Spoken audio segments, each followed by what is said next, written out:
Hey everyone, it's Monday. You know what that means? It means we start off our expert series, and we always do that strong with Greg Dickerson. How you doing, man? Doing great, Michael. How about you? I'm doing very well. We have a couple of exciting topics today. One Yep. that is personally very interesting to me. We'll talk about that second. But we're going to talk about first a question you and I get a lot. And that is comes in different flavors, but we're going to call it the Great Reset. There's a lot of talk in certain parts of, I guess, the country, the economy, the world that believes some uber cabal of powerful, wealthy families are out there coordinating some kind of great reset. I'll just stop there and let you kind of share the questions you get and kind of initial thoughts, and we'll just talk about it a little bit. Yeah. So it's not new. It's a concept and a an agenda that's been put forth by the World Economic Forum.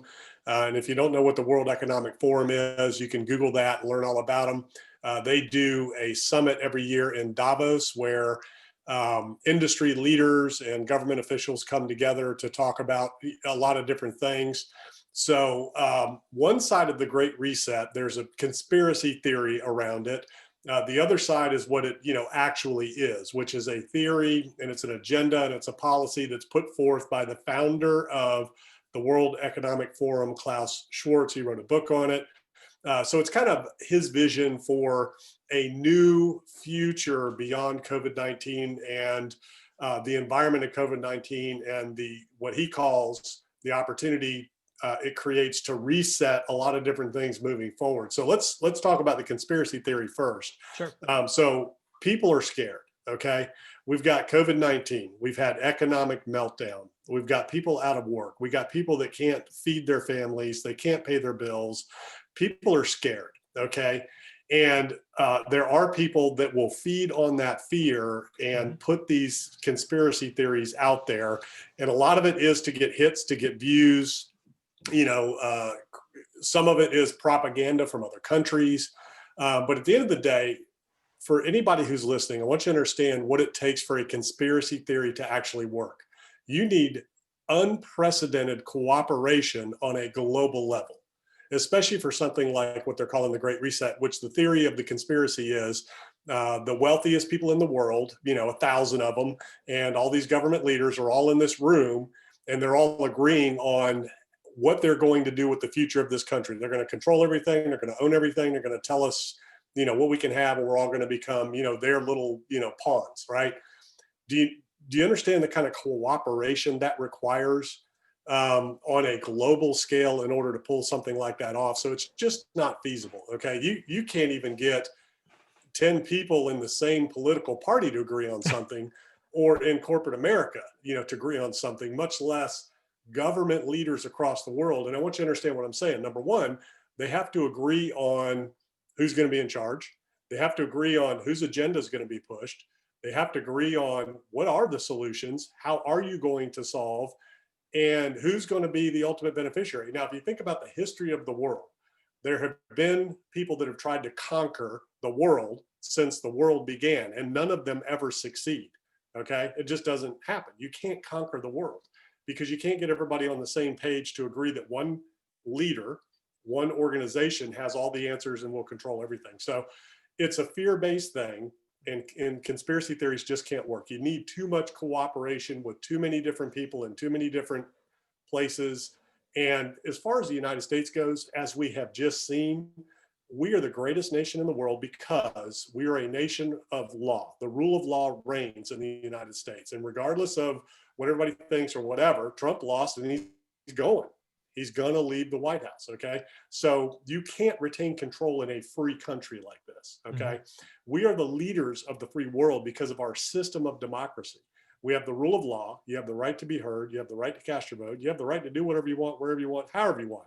Now, a lot of people think the mask mandate, just look at what we've dealt with in coronavirus. Okay. Nobody's being locked in their house, forced. Nobody's being physically forced to wear a mask. Nobody's being yanked out of their house and taken somewhere. When you look at some other countries, like, China and some other countries, where they've done some things to control their population, a communist country, you've seen those things happen. That's not happening in the United States. And it's not going to happen on a global scale because there's other democracies around the world that That just isn't going to happen. And as we've seen in the last 10 years, we've seen a lot of uprising in a lot of these other countries for individual freedoms, for democracy and things like that. So the world is becoming more democratic, not more socialistic, communistic. Mhm. So that's the conspiracy thought side of the Yeah, let Great me Reset. let me chime in there as well, just to kind of stay on that side of the fence. So I first heard of the Great Reset, on this channel when people were kind of just leaving comments. I'm like, I don't even know what that is. So I've done some Mhm. research, looked around, and it just falls apart for logic reasons, like you're pointing out. So a couple of things I just want to point out. First thing that fell apart for me is you're going to get in this world environment and you're going to get China and the US to agree.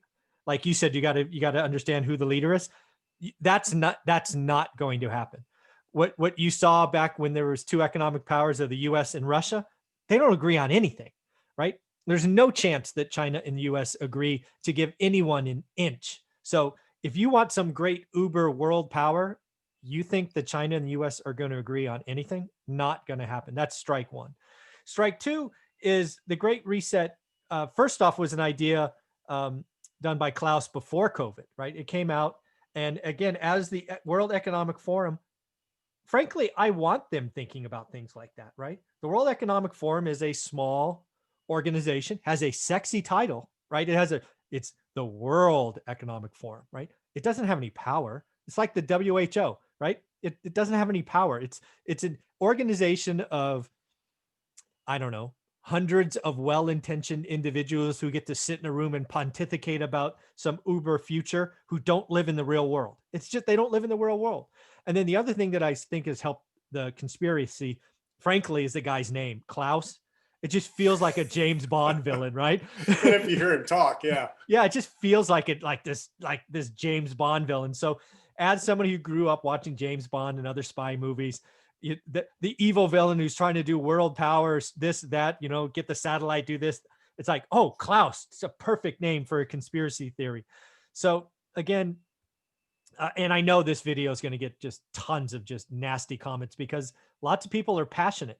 And the other thing I'll say about the conspiracy theorists, and again, there's a lot of YouTubers out there who are just pounding negativity and fear like you're talking about.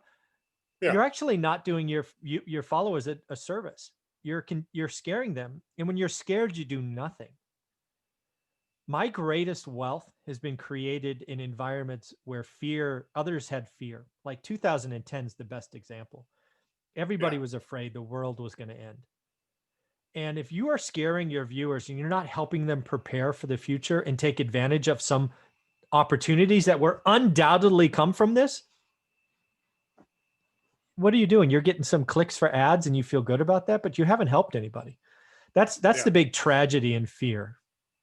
So the real conspiracy theorists are the ones that prey on people's fear and create these things. So that's what you want to watch out for, folks, is watch out for the people that are pushing conspiracy theories, because that's what's not good. So we talk about what it's not. So let's talk about what it is. Sure. So what the World Economic Forum is, like you said, it's a forum. Okay. The World Economic Forum has been around for 20 years or more. It's thousands of people that come from all over the world, industry leaders, business leaders, wealthy individuals, government leaders, to talk about big ideas.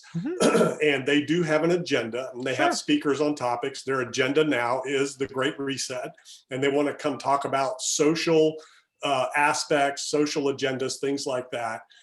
In terms of how do we address economic inequality? How do we address a pandemic? How do we address climate change? Climate change is real, okay? The question is, what's causing it and how do you fix it? So that's the real discussion.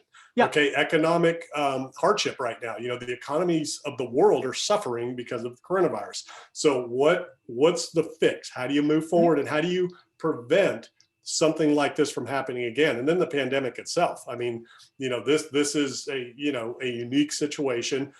It's not the first and isn't going to be the last. And thank goodness this one isn't as bad as it could have been. If this was like a Spanish flu and you had a, mortality rate that was, 50% or more, that's a different animal. So the World Economic Forum brings together world leaders to discuss big ideas in terms of their agenda of why they're bringing people there.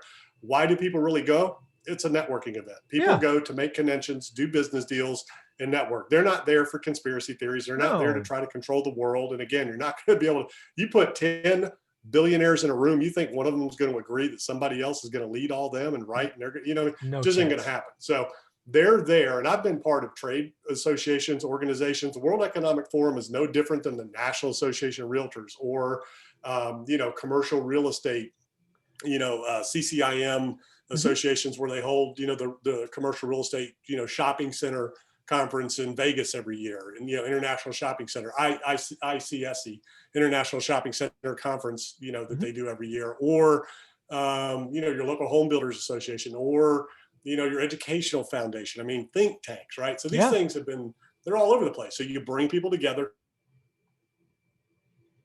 solve big problems. How do you solve racial injustice? How do you solve social injustice? How do you solve income inequality? How do you create a better world, a cleaner Yeah. world? Those types of things. So that's the ideas that they are really pushing.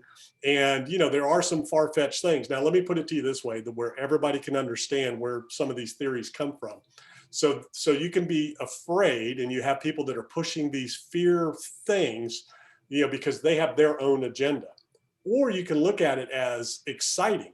Everybody's been to Disneyland or Disney World and, Tomorrowland. Mm-hmm. So when you looked at these ideas of the future and how we were going to do things in Tomorrowland, or if you look at NASA and the National Space Programs or what Elon Musk is doing, well, there's no conspiracies there. Nobody's afraid. It's exciting. Yeah. So when you think about these ideas that they're talking about, hey, it would be great if we could create, global cooperation where the economy flourishes, and we can't have an environment like we're experiencing right now, Mm-hmm. where if a pandemic does pop up, we can squash it quick, and all of the countries of the world come together with their best scientists and their best science to be able to take care of this thing and nail it and just get rid of it. So that's kind of really what it's all about in terms of the agenda that they're trying to push. Now, when you read into the reports and the deep pockets, it does get a little bit, more socialist in there. Sure. And there are some really out there ideas, and those types of things. But like you said, they have no power. They have no real influence. They have no real control. They're just bringing people together that are really there to network and do business deals. Yeah. And again, I dove into this about 45 or 60 days ago, just because it kept coming up in my comments. And again, when I read, I didn't read his book, but I read articles, I've watched videos. When you kind of stay at the high level, I think all the things that the World Economic Forum is going for are generally good things. It's hard to disagree with, right? Mm-hmm. It's how people take grains of truth in a 10-year agenda. That's what the Great Reset is, right? The 2030 agenda, whatever. And then they pull on one thread, and then they blow it up into this greater thing. Conspiracies are always most impactful when they're built on a grain of truth, a grain of fact that can be validated. And that's what I think people have done. Again, I applaud the World Economic Forum. I'm glad there's 100, 1,000 smart people thinking about life-changing things. What happened? The reason I believe these forums need to make these outlandish claims that you and I both know don't have any way of getting implemented is they're looking to shave the edges, right? So like this whole thing of aim for the stars, you'll end up in the moon, right? So let's come out with some really bold claims, right? I don't know, energy efficiency or whatever it is. And then what will happen is it'll just shave the edges, right? Climate, right? Okay, well, maybe fossil fuels will get ratcheted back. We'll go more electric. I don't know what it's going to be, but and oh, by the way, the World Economic Forum will call that a success, right?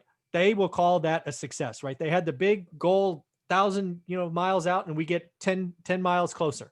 That's what they're trying to do. Again, nothing to be afraid of. There's nothing I have ever read that was published that I'm afraid of. There's lots of crazy talk that, again, when you get 100 or 1,000 smart people in a room, some of them are going to be batshit crazy. That's okay. I mean, just like you said, right? In the National Association of Realtors or even your home association, there are people with crazy ideas, but that's why. Yeah. Think about any church, any board, any organization you've ever been part of, and imagine getting all of them to agree on one agenda, exactly who's in charge, how everything's going to get done, and who's going to make those decisions. It just doesn't happen. So you can't even do that in the Republican or the Democrat Party. None of them agree, right? You can't get all of right. Which right. Which is a divided government is another thing that makes us great, because we have the ability to have our own ideas and to express our own ideas and to go out and protest. And, if there were and that's the other thing, the new world order. So Oh if yeah. there were an agenda and a conspiracy, you wouldn't be out there protesting. You'd be locked in your house. People Oh, they'd wouldn't, shoot you. They just so take you out. nobody, You're done. Gone. yeah. And, and as you can see, what's happening is, governments and states and cities are trying to get less, intrusive. They don't want to intrude on people's lives, but they want to keep us safe, which they have an obligation to do from a health, public health standpoint. Mm-hmm. So, it's not getting worse, and they're not forcing. It's actually getting easier as we understand this thing. We start moving forward in terms of what they're asking us to do, Yeah. Things like that. Nobody's trying to control anybody, but I can understand for some people how they might feel that way. Anytime they feel like their rights are being infringed upon, in a time like this when people are already scared, it can create those things. So that's what that is. New World Order, that's another part of it. And they talk about the fourth industrial revolution and all that. I mean, it's just technology growing. Some of the theories out there are that, that people are going to become robots and all that kind of stuff. And, and things like that. And, they're looking at some of the stuff that Elon Musk is doing and, that type of stuff. But at the end of the day, technology is growing. Artificial intelligence is growing. Big data is growing. That's going to play a bigger role in our lives. Even now you can be talking, and all of your stuff is basically off. And the next thing you know, you and I are talking about, Teslas, and then we start seeing these ads for Teslas pop up on our phone. Absolutely. All we did was say Tesla. So, the technology's there, it's watching and listening, but it's for that purpose. It's not to take over your life or control you. It's to sell you stuff, and to help businesses get their products to people and things like that. So the New World Order, that's a whole nother conversation where they think that the conspiracy is that this is the New World Order, this, World Economic Forum people. Mm-hmm. The New World Order is simply nations in the order of the power of nations. Right now, the United States is the biggest economy in the world. We are the global leader. China has come up in terms of GDP, but they will never be a global leader. Okay, they just can't. They're a communist country. Again, we are the greatest country in the world. We always will be. We're going to be the world's reserve currency. We're going to be the largest economy. These other companies rely on us, or countries rely on us in order to help them grow. If we pulled out of these other countries, they would not make it on their own. Yeah. We can make it on our own. We could pull out of everything and survive on our own in the United States without importing or exporting one piece of anything. Most other countries can't do that. Economists may or may not agree with that statement, but this country was founded it would be a little disruptive, but we certainly could, right? It'd be a disruptive for a year or two as we built in some infrastructure, but yeah, I agree. Yeah, and independence, this country was founded on, independence, freedom of religion, freedom of enterprise, freedom to stake your own claim, taxation without representation. That's how all this stuff was founded. And that's why this is such a great country. And, nobody else is even close because of what makes this country great. Now, is it going to last forever? I don't know. I can't predict the future, but these other things, it's just not anything you need to worry about. What you need to worry about is, how do we get through this time? How do we stay safe? How do we capitalize on, opportunities in 2021 as we get through this and get behind us and get the vaccine out there? So those are the things you want to focus on. Well, that's great. That's actually going to be a topic for our video number 2. I have an idea that I want your coaching thoughts on, so we'll get there in a minute. The last thing I'll say about the Great Reset is, if you're spending hours and hours down that rabbit hole, time to get out. The Great Reset right now is just building ad revenue for other folks. It doesn't tell you to do anything. It doesn't prepare you for the opportunities of 2021. I actually think we're closer to the roaring 20s than a Great Depression, because we are almost out of this, and people are we are a consumer-based economy that is going to spend once we are out of this. So any closing comments on this topic, Greg? I think that's it. For me, the Great Reset is, a lot of things were already in motion before this happened, from a technological standpoint, from the way we work, the way we live, the way we consume goods. It just kind of fast forwarded a lot of that, okay, in terms of, online ordering, Zoom, working remotely and not needing a big, headquarters, things like that. We were already headed towards a lot of these things right now. And it's also been a time to reflect, to be able to, understand and enjoy your environment, what's going on around you, and the possibilities of how things can look in the future moving forward. But this is a temporary glitch in our history. This was a thing that, nobody saw it coming like it. Well, they obviously, Bill Gates talked 5 years ago about a pandemic that was airborne flu-like. This isn't new. They've been there in the past. They're going to be there in the future, but this will be behind us next year. We get vaccines out, we get treatments out, mid next year, toward the end of next year, the pandemic itself should be over. Economic recovery is going to take a little bit longer, but like you said, once that's there, it's going to be off to the races, and we've already seen it. Yeah. You're not going to keep America down. You're not going to keep us down. We are the leaders of the world. Everything will bounce back, and other countries are bouncing back as quickly as they can as things, ebb and flow with the virus. Very well done, man. Well, thank you very much. I look forward to topic number 2. Sounds good.